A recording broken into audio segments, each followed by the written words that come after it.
निर्भय व सुखी व्हा. धन्यवाद. गुरु चरण, गुरुचं ज्ञान, गुरु व्यक्ती आहे ना, हा विषय डोक्यातून काढून टाका. त्याच्याकडे पाहूच नका गुरुकडे. गुरु आशयानं मोठा असतो, हृदयानं मोठा असतो, अनुभवानं मोठा असतो. शरीरानं तो 3.5 हाताचाच आहे. मग कधीही जीवनामध्ये ही कल्पना करू नका की गुरुचं अवयव कसे आहेत, गुरुचं शरीर कसं आहे, हे येऊच नका डोक्यामध्ये. ज्ञानाने तो महान आहे, ज्ञानाने विशाल आहे. म्हणून जेव्हा आपण गुरुच्या सानिध्यात जातो, त्याच्या शरीराची सेवा नाही आहे.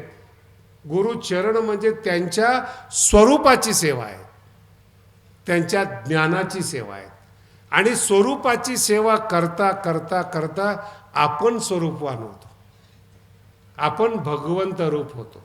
तुका म्हणे गंगा सागर संगमी, गुरुचं चरण, गुरुचं ज्ञान हृदयात साठवता साठवता आपलं हृदय आत्मस्वरूप होतं. हे गुरुची देण आहे, त्याला ज्ञान म्हणतात.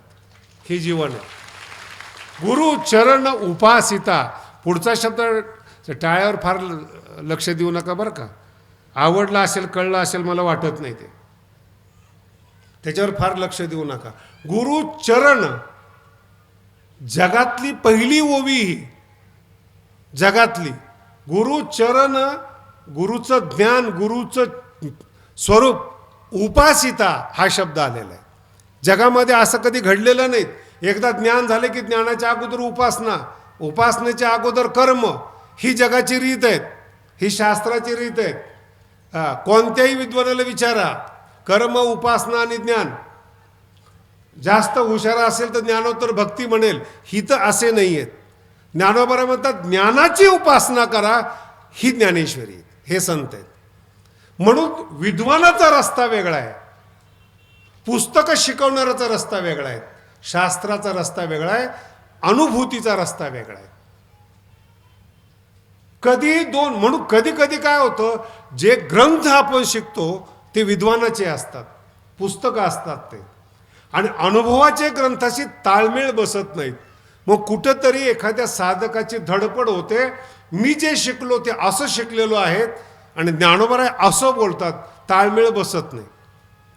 आणि मग कुठेतरी दोघांची संगती लावायचा केविलवाना प्रयत्न होतो. पण दोघं वेगळे. ज्ञानाची उपासना हा ज्ञानेश्वरीचा विषय आहे. उपासना कोणाची करायची? देवाची नाही. काल मी सांगितलं तुम्हाला, देवाची उपासना साध्या साध्या गोष्टीसाठी. ततो भूय युवते तमो, वेद सांगतोय तुम्हाला. अज्ञानी लोकांपेक्षा ज्ञानी लोक जास्त अंधकारामध्ये आहेत. ततो भूय युवते तमो, तमामध्ये जातात. अंधन तमा प्रविशन्ति. खूप अवघड आहे. म्हणून ज्ञानाची उपासना, स्वरूपाची उपासना, त्या ज्ञानाला जोड गुरु शब्दाची दिलेली. काही विषय लक्षात येतोय का आपल्या? त्या ज्ञानाला जोड गुरुचरण म्हणजे गुरुचं ज्ञान अशी दिलेली. का? आपलं जाणणं आपल्याच जाणण्याला आडवं येतं. याच्यावर आपण 2 दिवस चिंतन केलेले. जाणण्याची, जाणणे या आड रिघोडी ठाके, याच्यावर आपण बोललेलो आहे. मागचा विषय आठवा. जे आठवले नसतील ते चीट टाकायला विनंती करा, लवकर ज्ञानेश्वरी येऊ द्या, मग आम्हाला हा विषय कळेल. आपलं ज्ञान आहे ना, ते उपासना योग्य नाही आहेत. आपल्या ज्ञानाने अधिक दुःख वाढतं. जे दुःख कळालेलं नाही ते लवकर कळतं. मराठी कळली का तुम्हाला? मला सांगा, असं समोर प्रेत आहे आणि प्रेताच्या समोर तुम्ही चहा पिणार का? बोला ना, अगदी मन मोकळ्याने बोला. तुम्ही प्रेताच्या समोर चहा नाही पिणार ना. मग जर तुम्ही टीव्ही पाहत असाल आणि एखाद्या मंत्र्याचं प्रेत तुमच्या समोरून चाललेले, त्या टायमाला तुम्ही चहाच घेत असता ना. अमेरिकेत मेलेला असतो, लंडनला मेलेला असतो, दिल्लीत मेलेला असतो, तुम्ही खेडेगावात असता, त्याची अंत्ययात्रा पाहता, त्याचं मढं आपल्या घरात येतं.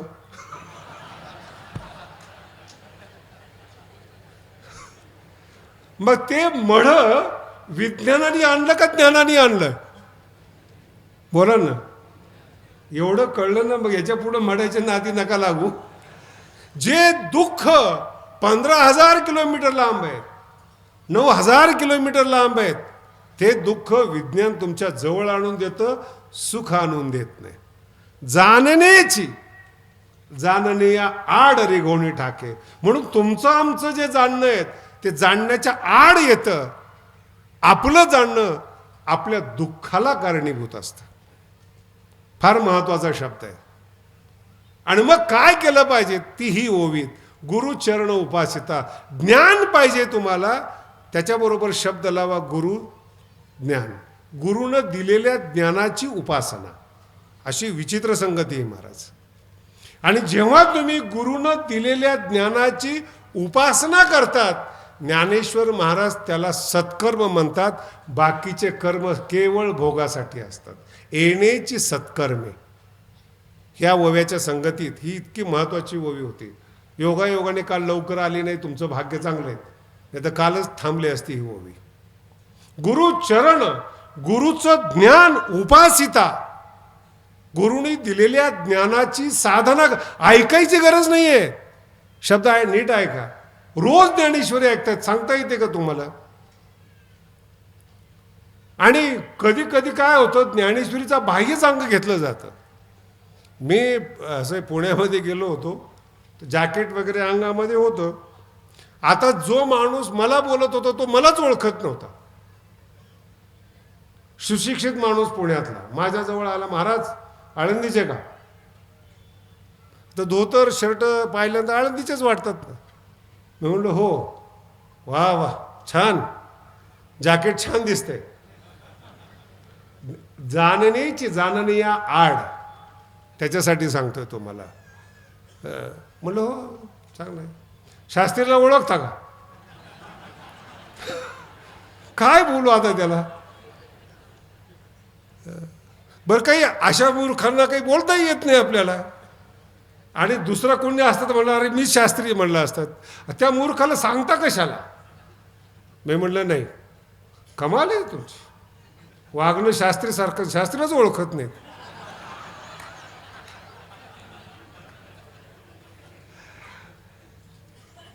मी म्हणलं असं काही नाही आहे, पण आपल्याला नेमकं भिनकं काही नाही, शास्त्रीसारखं शिका मग कपडे घाला. म्हणलं ठीक आहे. प्रत्यक्ष भेटल्यानंतर सुद्धा ओळखलं जात नाहीत, याचं कारण स्वरूप ज्ञान नाही. कळालं का तुम्हाला? स्वरूप ज्ञान. म्हणून वारकरी संप्रदायामध्ये जिथे जिथे चरण शब्द आलेला आहे तिथे तिथे स्वरूप अर्थ आहेत. गुरुचरण सम चरण दृष्टी विटेवरी साजरी. जिथे जिथे येईल चरण शब्द स्वरूप अर्थ आहेत. स्वरूपाची उपासना आहे. गुरुचरण उपासिता. असंच नाही टंगळमंगळ करून नाही. ज्ञानोबराय म्हणतात वैराग्यसी. वैराग्य युक्त होऊन मग तुम्ही उपासना करा. येणेची सत्कर्मी. आणि हा सत्कर्म शब्द पसायदानमध्ये आलेला आहे. काय अर्थ सांगत असतील विद्वान लोक, मला अजून तपास लागला नाहीत. सत्कर्मी रती वाढो. काय वाढो माहीत नाही मला. कारण की सत्कर्म कशाला म्हणतात? गुरुचरण, गुरुच्या ज्ञानाच्या उपासनेला, वैराग्यनिशी उपासनेला सत्कर्म म्हणतात. येणेची सत्कर्मे अशेषही अज्ञान विरमे. अज्ञान हे ज्ञान आहे, हे जीवन आहे. म्हणून दोन गोष्टी आपल्या जीवनात पहिल्यांदा लक्षात ठेवा. जाणणं पहिलं आहे, होणं नंतर आहे. दुसरा सिद्धांत आहे, जाणणं अगोदर आहे, होणं नंतर आहे. जाणलं तुम्ही, पण जर झाले नाहीत शून्य आहात. तुम्हाला कळालं इतक्या सीट निवडून आल्या, इतक्या आल्यात, तुम्ही पंतप्रधान होणार आहे का? बोला ना. जाणलं तुम्ही, झाले नाही. परमार्थामध्ये हे दोन वस्तू आहेत. एक ज्ञान आहे आणि एक भाव आहे. आतापर्यंत जे तुम्ही ऐकताय, ज्ञान उपासना केली पाहिजे, हे ज्ञान आहे. आणि दुसरा शब्द फार महत्वाचा आहे, भाव. ज्ञानेश्वरीमध्ये त्याच माणसाला किंमत आहे ज्याला भाव कळतो. त्याच माणसाला किंमत आहे ज्याला भाव कळतो. तो काय बोलतो हे महत्वाचं नाही, बोलणं एकीकडे असतं, भाव एकीकडे असतो. भाव कधी कधी घाईघाईने बोललं ना तर अर्थ सुद्धा कळत नाहीत. मराठी तर सगळ्यात कठीण आहेत.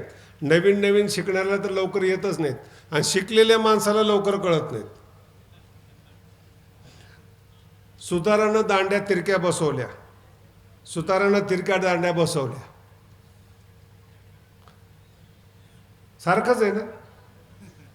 बोला ना. मी असं म्हटल्यानंतर तुम्ही शब्दावर विचार करायला लागले नेमका शब्द कसा होता. सुतारानं तिरक्या दांड्या बसवल्या, सुतारानं दांड्या तिरक्या बसवल्या. समाधी लागली काय? मी काही संस्कृतमध्ये बोललो का वेदाचा मंत्र सांगितला? अबे खेडेगावातलीच आहे तुम्ही. सुतारानं दांड्या तिरक्या बसवल्या, सुतारानं तिरक्या दांड्या बसवल्या. तुमची व्यंकटी तशीच आहे का अजून?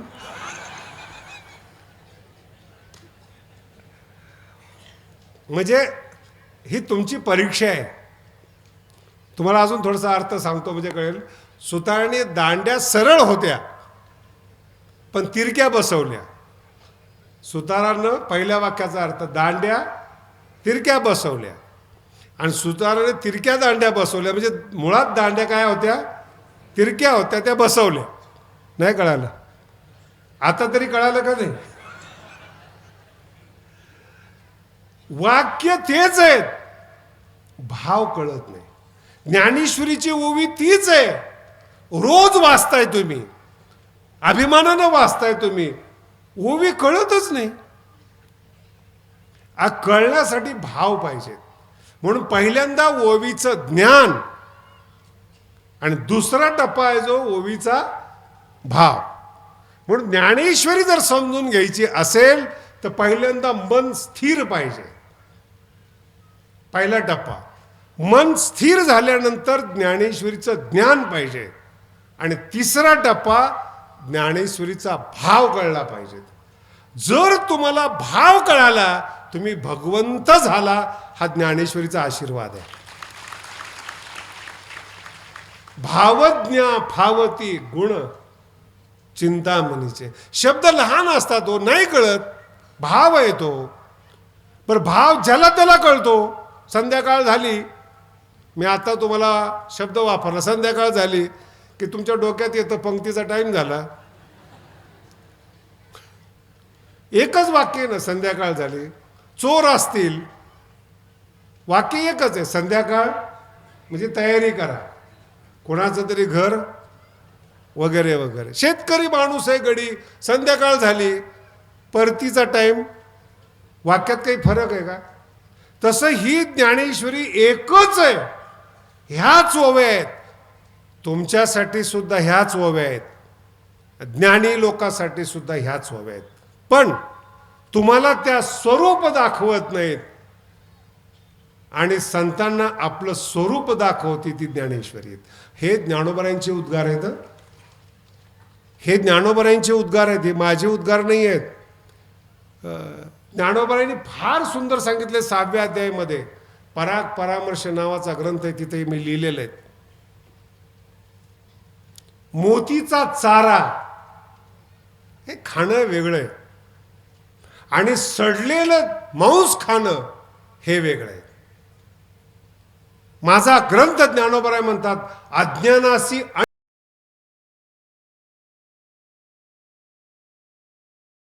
ज्ञानासी तरी ठावो. जे ज्ञानवान लोक आहेत, भावप्रधान लोक आहेत, त्यांच्यासाठी माझा ग्रंथ. जर ज्ञानेश्वरी कळाली नाही तर असं समजा की आपण राजहंसाच्या कुळातले नाहीत. पुढं बोलू का? काही काही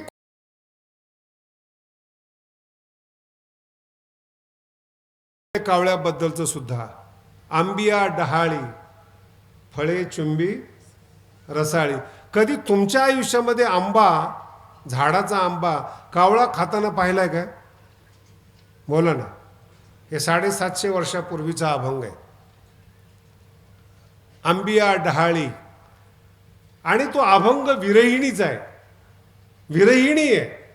आणि ती विरहिणी कावळ्याला पाहून म्हणते. आणि हे तुम्हाला कधीच कळणार नाही का ती विरहिणीचं अंतःकरण आहे. तिला कोणीतरी बोलायला पाहिजेत, कोणाशी तरी बोलायला पाहिजेत, अशाशी बोलायला पाहिजेत जो कोणाशी बोलणार नाही, कोणाला काही करणार नाही, त्याच्याशी बोलायला पाहिजेत. मग कोण आहेत? कावळा आहे. मग जुन्या काळातलं शकुन शास्त्र आहेत. कावळा जर आपल्या दारावर ओरडत असेल तर कोणीतरी पाहुणा त्याचा आधार ज्ञानोबराय घेतात. विरहिणी घेते. पैल तो गे काऊ शकून गे शकून. आता या अंधश्रद्धाळू माणसं म्हणणारे ना कशावरच विश्वास ठेवत नाहीत. नाही कळालं? त्यांच्या घरात काय चाललंय त्यांनाही माहीत नसतंय. अंधश्रद्धाळू आहेत. शकून मांडणार. शकून मानसिकता आहे, एक मनाचं प्रतिनिधित्व करणारी घटना आहे. शकून गे माये सांगत असे, सांगते की कोणीतरी येणार आहे.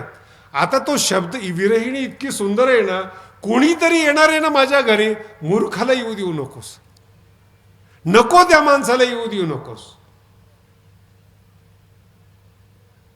तुम्ही ते अभंग पूर्ण वाचा विरहिणीचा. उडरे उडरे काऊ तुझे सोन्याने.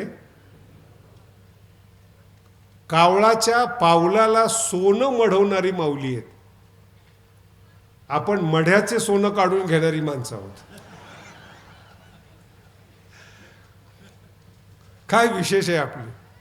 ज्ञानोबा म्हणतात कावळा तू जर आणि कावळा शब्द फार कठोर आहे बोलण्यासाठी.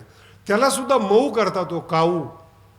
माऊलीची भाषा पहा. कावळ्यासारख्याला सुद्धा उकार लावतात काऊ, की तो कावळा सुद्धा असं मऊ आपला दोस्त झाल्यासारखा वाटतो. उडरे उडरे. कावळा शब्द बरोबर नाही वाटत ना. काऊ असं वाटतं जणू काही तो मित्र झालाय. तू जर उडाला ना तुझ्या पाऊलाला मी सोनं लावेल. सोनं. आता ते कावळ्याला किंमत नाही आहे सोनं म्हणजे काय. तरी पण माऊली त्याच्यावर प्रेम करतात. ती विरहिणी आहे. माझे अंतःकरणातले प्रिय घरी कधी येणार आहेत ते सांग. मग तो जो कावळा आहे ना, ज्ञानोबरायांचा कावळा, तो आंब्याला चोची मारत होता. आंबिया डहाळी फळे चुंबी. माऊली म्हणतात कावळा कधीही आंब्याला ह्याला चोच लावत नाही, पण ज्या दिवशी लावलं ना, महाराज का लावत नाही त्याचंही कारण ज्ञानोबरांनीच ज्ञानेश्वरीमध्ये दिलेले आहेत. जेव्हा जेव्हा आम्र रसा द्राक्ष रसा तोंड सडे वायसा. आंबा पाडाला आला की कावळ्याला तोंड येतं. मला एकाने विचारलं खरंच येतं का? म्हणलं जाऊन बघ. एवढं टेन्शन काय घेतो तू? आता काय अहो शकून आहे, एक संकेत आहे. याच्या पुढे जाऊन सांगतोय तुम्हाला भाव आहे. तो खरंच त्याला तोंड येतं का? खरंच एकाच डोळा असतो का? संकेत आहेत, काव्य संकेत आहेत. हे भाव समजण्यासाठी आहेत, चिकित्सा करण्यासाठी नाही आहेत. तुमच्या मनाला रिझवलं ना, हाच त्या शब्दांचा उद्देश आहे. त्याची चिरफाड करू नका. म्हणून ज्ञानोबराय सांगतात द्राक्ष रसा आम्ररसा तोंड सडे वायसा. तोंड येतं त्या कावळ्याला म्हणून तो आंबा खात नाही. पण एखाद दिवशी आंबिया डहाळी फळे चुंबी रसाळी असं जर दिसलं ना, माऊली लगेच म्हणतात अरे आज हा आमचा कावळा आंब्याला चोच मारतोय, नक्की माझ्या घरामध्ये पंढरीनाथ येणार आहेत. हा संकेत आहेत, हा भाव आहे जीवनामध्ये. आणि जे भावज्ञ असतात ना त्यांना कावळा देखील प्रसन्न करतो. आणि जे निष्ठुर असतात, भावहीन असतात, संतांचे सुद्धा ते द्वेषी असतात, त्यांचा काय उल्लेख करावा. ज्ञानोबराय म्हणतात हे असो वायानी कायसी मूर्खाची बोलणी. वाया वाढविता वाणी. म्हणून मूर्खाबद्दल आणि दुष्ट माणसाबद्दल अधिक बोलू नका. तोंड शिणतं, तोंड दुखतं. पण कावळ्याशी बोला जो सांगतो आज पंढरीनाथ तुमच्या घरामध्ये येणार आहेत. आणि मग अशा कावळ्याच्या पावलांना ज्ञानोबराय सोनं चढवतात. हे आपलं जीवन असो, याला भाव म्हणतात. याचा अजून जो चांगला अर्थ आहे तो पुढच्या टप्प्यामध्ये पाहू.